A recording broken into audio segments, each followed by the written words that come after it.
So I'm mixing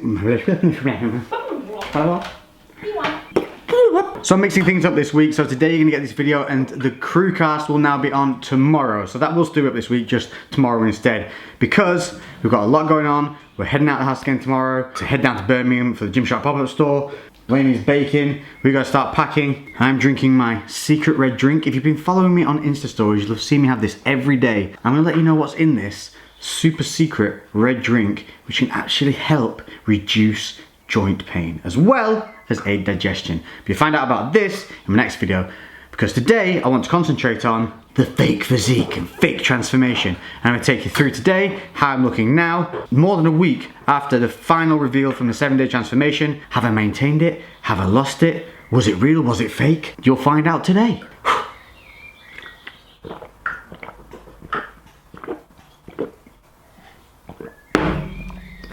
Oh, that does not taste good. Lots of details to come, so stay tuned.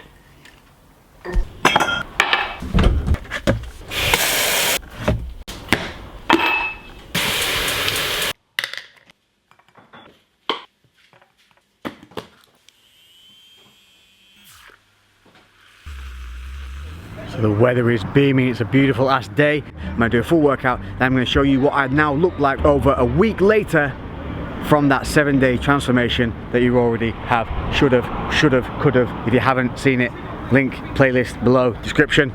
All you've seen is what I've had, that pre-workout. Breakfast, I had 2 slices of toast with peanut butter on there to get some fats in, a little bit of raspberry jam. It was the protein Dr. Zach's bread. Alongside that, I had my usual, the fruit and the yogurt. So now I'm just gonna go hit up a chest and a bit of back. No real big compounds in there like deadlift or squat or anything today. Tomorrow we're heading down to Birmingham for the Gymshark pop-up store. So I want to get down there and be able to do my deadlifting and squatting and big movements there, so I can train with the boys and the rest of the crew. Sun is shining, weather is sweet. Time to get my gym dancing feet. Oh. Right, so there we go, session done. All I've had during that session is 2 caramel rice cakes, which is my normal intra-carb kind of intake. 11 carbs per rice cake, 22 grams of carbohydrate during my workout. Great thing to do. Carbs can only get into the muscle, the glucose can get drawn into that muscle alongside water. So make sure to hydrate. So now I'm going to show you what I look like right now. I've just finished with some carbs, and we'll see, have I maintained it? Do I look the same? Do I look a little bit fat, a little bit bigger? You decide. Lately I've been doing shit different, cooking like a chef. I've been all up in the kitchen, had to make a move, had to make a little distance. A lot of people tripping, they could never see the vision. Fuck that, tell them bounce if they never seen an ounce of the raw. If you need one, hit me up, I know who to call. I don't do them all, everything custom. Shorty ass fat, yeah, she doing lunges. I'm in LA taking meters, doing lunches. 5 stars, so you know that shit is scrumptious. And it's fuck your assumptions. This ain't what you thought it was, I'm what you hoped I wasn't. There you go, now that's everything. Obviously I couldn't replicate the lighting that we had in Turkey because I'm not in Turkey anymore. But I can replicate the 6th day of the 7-day transformation, which was here. You saw me literally do it in this spot with this lighting. It's all the same, so I don't know, what do you think? The main point was, a lot of people were going on about how you can't lose fat in 7 days and blah blah blah. Yeah, that was the whole freaking point, which we'll talk about now. Bailey, you're the worst guard dog ever. What's your go-to move? Yep, the display of the nipples. He's smiling.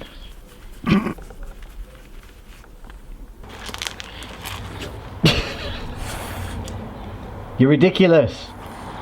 So now we're back home, we're outside in the daylight, and this is around about half an hour since I worked out. So the pump has died down from gym to here. So now I can show you another neutral look at how I am right now. I'm in my element. Money getting bigger, that's the evidence. They wanna see me fall, I promise you I never slip. I'm on the grind, do it for the dead presidents. Dead presidents. I'm shining, yeah, I feel like Thomas Edison. Henny in my cup, that Henny be my medicine. On the grind, yeah, I'm stacking up these Benjamins. Rap game ain't got no fucking benefits. Oh, I suck at that back pose. So you had the before, you've had the after, and you've now had the recap of the 7 days later. And what I can't fathom is, In that 7-day transformation, did I not say that it wouldn't be about fat loss? Did I not say that I was bloated and loaded? And did I not explain that it was because I hadn't trained and had been eating a load of crap for like 4 or 5 days prior? And did I not explain that it was going to show just how the body can fluctuate and be manipulated in a short period of time? And did I not explain that it was about showing you this so that you guys could feel better about the fluctuations that you see day to day, or maybe going away on holiday, or maybe you've had a few days off and things like that, and to not be worried and that it's just an acute reaction? I thought I explained all that. Yet, welcome to the internet. And I put up a post on Instagram showing the before and the after. Immediately, people went to neg. Immediately, fake, false transformation. This isn't true, just better lighting. You're pushing your belly out on the first picture. For the love of all that's freaking holy. I couldn't have been more transparent in everything I did, and yet people still, no, what they did was they went from seeing an image to thunder thumbs. Seen a picture, don't like that, instant reaction.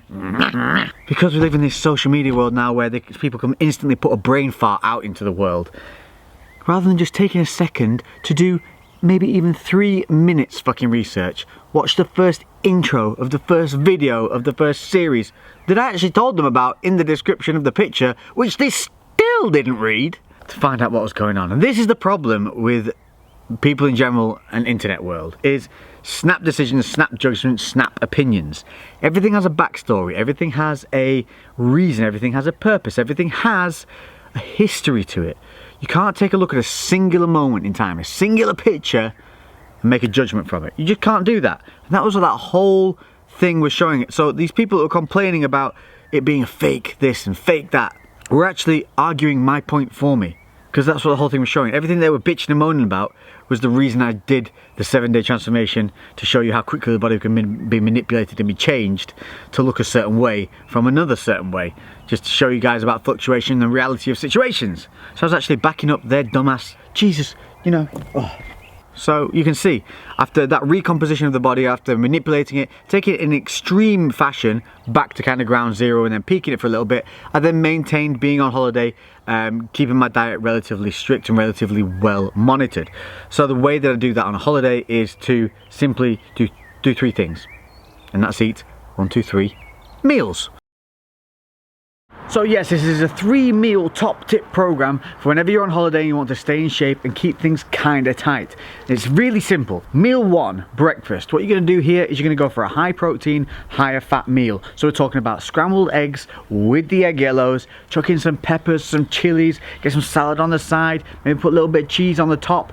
Make it fun, make it taste good, but low carbs, high protein, higher fat. Then meal 2, that's going to be your lunchtime meal, so another main meal. What you're going to do here is you're going to go low carb, low fat, high protein. So again, you're going to go for that lean meat, like a chicken salad or a fine cut steak salad or something like that, keeping those carbs down and fats down, but the protein nice and high. Then meal 3, this is your evening meal. This is the one where most people want to get dressed up, go out, do something. You have what you want, within reason. So you're not going to be a glutton. You're not going to be sat there at the dessert table. You're going to eat like a normal human being, but you're going to enjoy everything that you want, from a starter and main to desserts. Just don't have more than 1 of each. By doing it this way, what we're doing is we're controlling the calories. And by sticking to those 3 meals and not having snacks in between, what we're doing is we're keeping that calorie intake down as a whole through the day. We're reducing that variability and that chance of you going over your caloric intake, where you're going to start gaining weight or putting on unwanted weight as such. But you can also avoid this by doing another simple thing, and that is staying active. By staying active on a holiday, you manage to keep those calories burning that you would burn back home. Because what people don't understand is a lot of people go on holiday and do this for like 8 hours. So what you can actually do on holiday is be less active than when you're at home, then you tend to eat more. So make sure you're not lying down all day. Go play some basketball, go do some water sports. Fuck, you're on holiday. There's shit to do, go and do it. Don't just lie down in the sun. But if you do just want to lie down and do nothing else, you've got to counterbalance that. So you're going to have to reduce those meal intakes, you're going to have to reduce those meal quantities, those portion controls going to come into play. It's just one of those. If you want to enjoy the food and not care, then accept the fact that your body's probably going to fluff out a little bit and get a bit chunkier.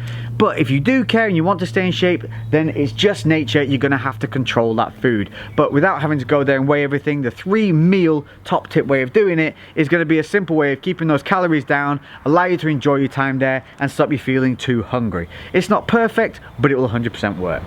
So with that in mind, I've kept my carbohydrates at 250 and my fats at 65. So that is my cutting ratios that I tend to go to. They're my go-to ones where I don't have to do copious amounts of cardio, but my body will still react, and I'm also still happy and not miserable with my food. It still allows me a good amount to pick from, and I'm just doing that to stay in shape, so I'm getting ready for those shredded selfies with you guys. Shreddies!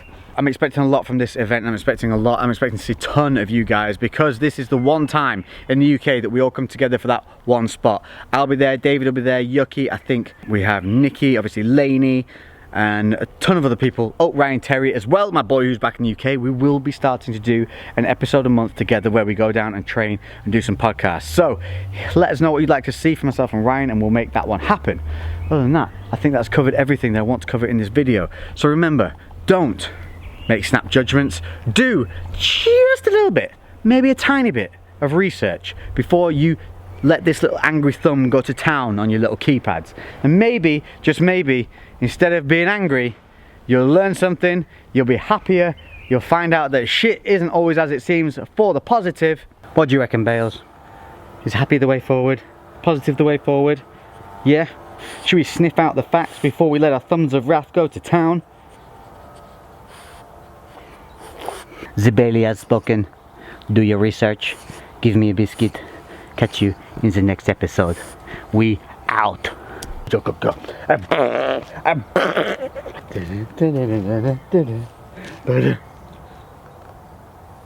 Hi.